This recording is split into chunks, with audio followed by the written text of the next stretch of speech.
Hi everyone, and welcome back to my channel. Please hit that subscribe button for more maths videos. Today's video is on the angle of inclination.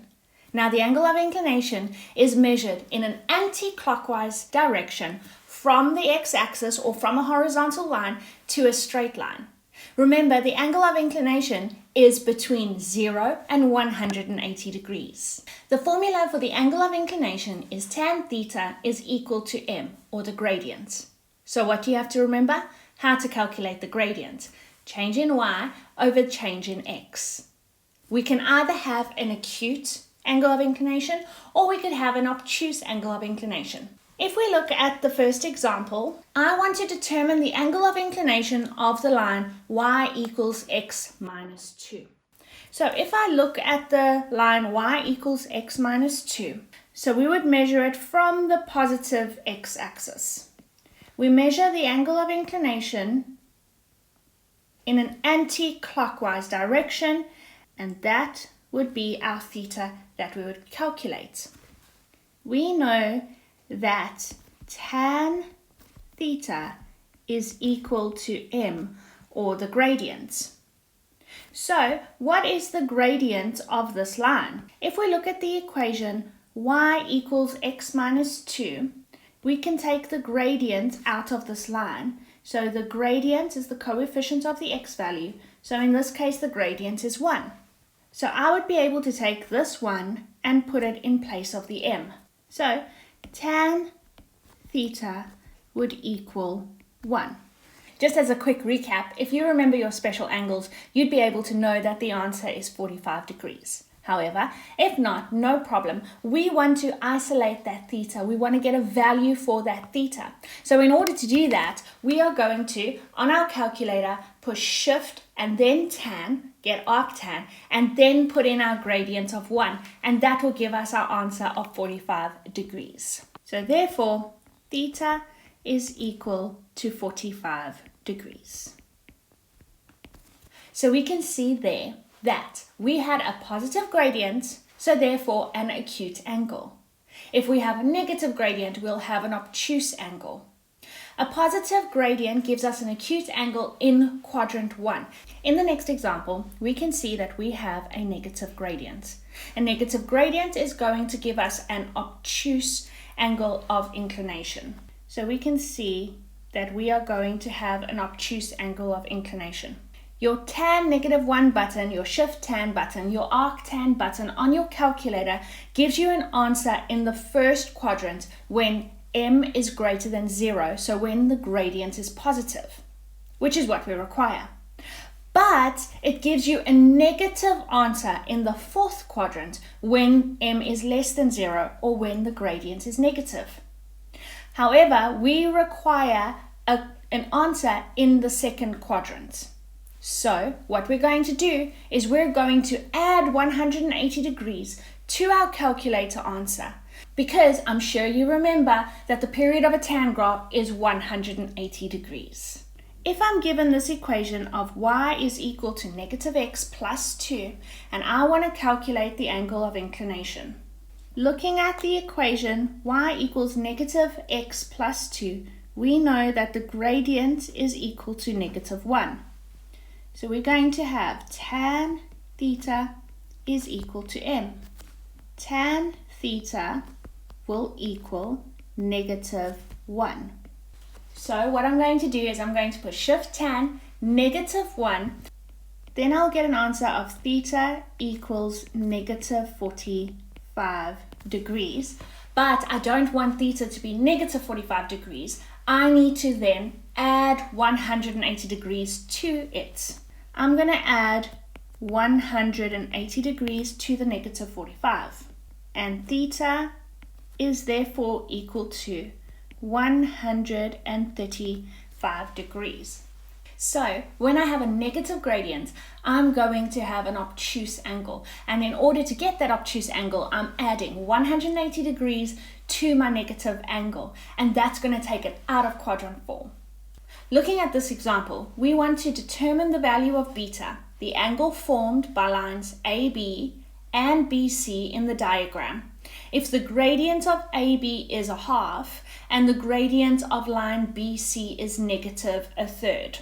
So we can see that AB has a gradient of a half. So that's a positive gradient. So AB has a positive gradient. Positive gradient, acute angle of inclination. Then I look at line BC, and BC is negative a third. So BC has a negative gradient. So a negative gradient would have an obtuse angle. Now we'd be able to see that in the diagram, or we could read it algebraically from the gradient that was given. Now if we look at the shape that this creates a triangular shape between the lines. Beta isn't on the x-axis. Beta doesn't lie on a horizontal line.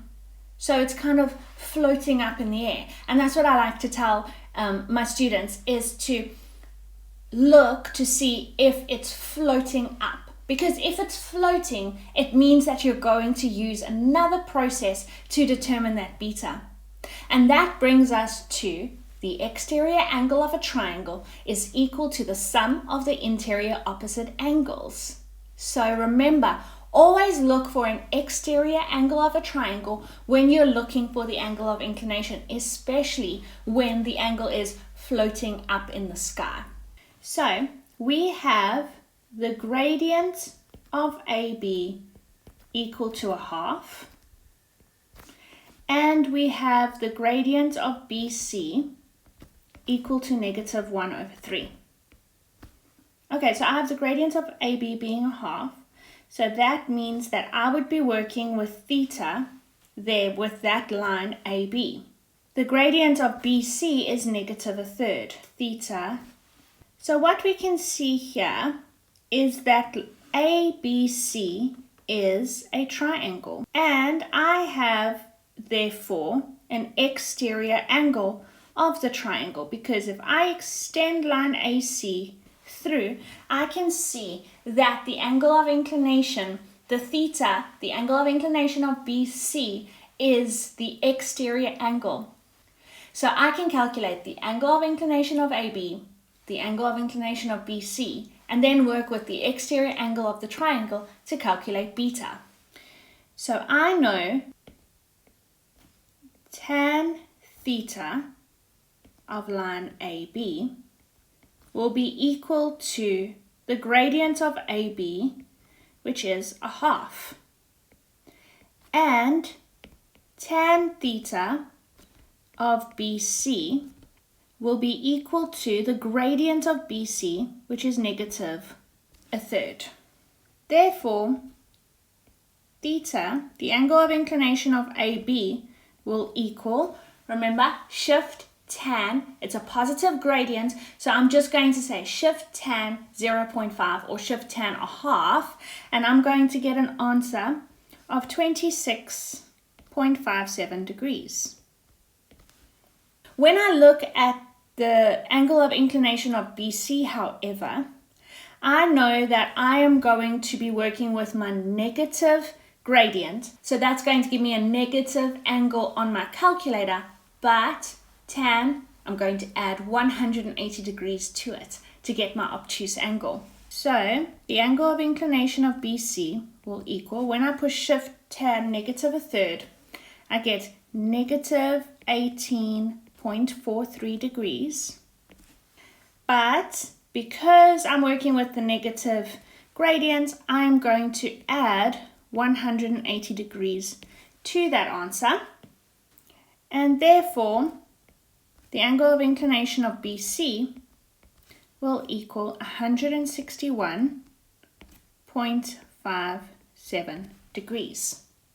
Now I'm going to remember that the exterior angle of the triangle is equal to the sum of the interior opposite angles. So if I write that out, I can see that the exterior angle will be this angle over here, which is the angle of inclination of BC. I would be able to say that the angle of inclination of BC, the exterior angle of the triangle, is equal to the sum of the interior opposite angles. So what are the interior opposite angles? Well, there's beta, and there's the angle of inclination of AB. And I would then say the exterior angle of triangle ABC. So now to manipulate this, I want to isolate the beta. So that means that beta will equal, I take the angle of inclination of AB across, or I subtract it from both sides. So that means that it will be the angle of inclination of BC minus the angle of inclination of AB. So that will equal the angle of inclination of BC, which is 161.57 minus 26.57. So that gives me an answer of beta being 135 degrees. Okay, looking at this question, I'm taking it from Grade 11, November 2017, GDE, Paper 2. Question number 4 says, C, a point on the x-axis, A, -5, -3, and B, 4 and 12 are the vertices of a triangle. AB intersects the x-axis at E, angle ABC is theta, and angle BEC is alpha. If we look at the questions, the first question says calculate the gradient of AB. So we look at line AB and we are going to calculate the gradient of it. So the gradient of line AB will equal the change in y over the change in x. So that is going to equal y2 minus y1, so it will be 12 minus -3 divided by x2 minus x1, 4 minus -5. And that will give us a gradient of 5/3. The next question says, determine the coordinates of point E. So if we look at point E over here, we can see that E is the x-intercept of line AB. So if it's the x-intercept of line AB, that already tells me that it has a y-coordinate of 0, but we don't know what the x-coordinate is. What I do, however, always encourage is to check your diagram, because by looking at your diagram, you can tell that E is on the negative side of the x-axis, as in E will have a negative x-coordinate. I don't know what the coordinate is at the moment, but I know it's going to be negative. I can also see that A's x-coordinate is -5, which means it's going to be bigger than -5, between 0 and -5, because I can see that that's where E lies on my diagram. It just helps to do that, to make that check, to make that association for yourself, so that you're always able to check your final answer to see how far off you are. So what we're going to do is we are going to determine the equation of line AB. To determine the equation of the line, remember you need the gradient and the y-intercept for one method. Alternatively, you could use the gradient and a set of coordinates, either set of coordinates. So we have A's coordinates and B's coordinates, and we just calculated the gradient, which means we can very easily determine the equation of this line. So to determine the equation of the line, we are going to use the formula y minus ya is equal to the gradient into x minus xa. So y minus ya, so it will be y minus a negative, so it's actually y plus 3 is equal to the gradient, which is 5/3, into x minus xa, and a is also, x of a is also a negative, so that will be plus 5. Now we're going to multiply out our brackets. So y will equal 5/3 times x, which is 5/3x. 5/3 times positive 5, which is positive 25/3, minus 3, because I'm going to take the 3 across. So now we have the equation y equals 5/3x plus 16/3. But we're still looking for the coordinates of E, which is the x-intercept. And we know that the y-coordinate at an x-intercept is 0. So we're going to substitute 0 in place of the y to solve for x to get the x-coordinate of E.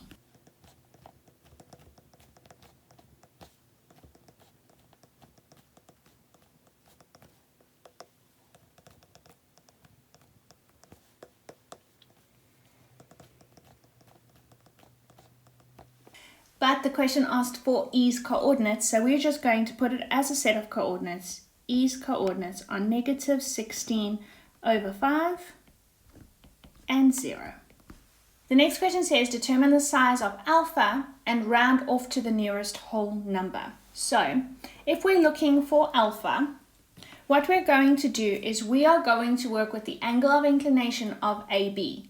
Now we already have the gradient of AB, so we can just go straight in and determine alpha. So we know that tan alpha will equal the gradient of line AB. So we know that tan alpha will equal the gradient of AB is 5 over 3. So what we're going to do is we're going to shift tan. So on our calculator, we type shift tan 5 over 3, and we're going to get an answer of 59 degrees to the nearest whole number. Now that 59 degrees, I would take it and put it back onto the diagram, saying it's 59 degrees. We can see that line AB has a positive gradient, and 59 is an acute angle. If theta is 76 degrees, determine the equation of the line through A parallel to BC. Alright, so what I would do is I would put that 76 degrees onto the diagram because now we have that angle. Now what we're going to do is we are going to look at the triangle BEC.